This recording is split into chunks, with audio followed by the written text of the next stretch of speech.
Good morning, dear listeners. Today we come to a new episode of the Age Ontology podcast series based on my book Age Ontology, which is a compendium of different wisdom and spiritual teaching, pointing out to the timelessness of reality.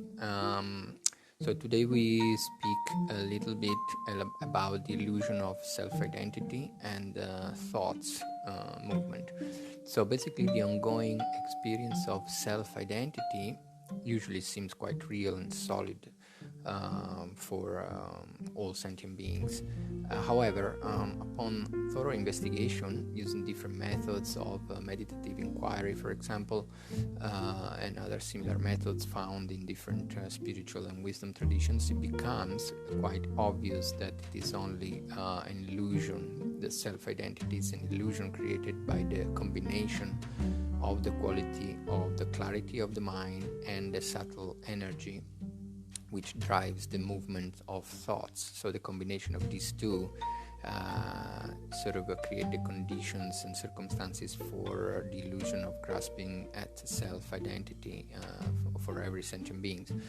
So thought movement can be quite coarse and accompanied by emotional energy, but it can also be extremely subtle and almost still in itself during, for example, the meditation on stillness or any other meditation experience, which can be achieved through different methods of spiritual teachings and different meditational methods. But in both cases, whether it is coarse or very subtle, the mind automatically seems to grasp at an identity almost desperately in order to survive, even though this is really not needed at all.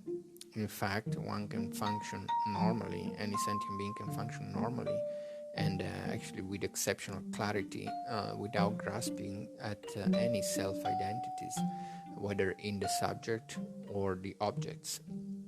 But in such case, one would feel completely carefree and joyful, but not careless regarding the general suffering of sentient beings, but joyful and carefree, because there would be no self-grasping upon which any sufferings or ordinary happiness can be grounded on. However, until the human body of even such an awakened individual persists with the 5 elements of the human dimension, in that case the state of well-being could be somewhat polluted by the coarse pain strictly related to the body. But even in such a case, the mind would still remain in its own natural state of timeless freedom and subtle joy. Okay, so this is all a very brief introduction to the illusion of self-identity. More on these subjects to come in the next podcast, and all this information and much more in details can be found in the book Age Ontology, which and the link in the comments. Thank you very much for listening.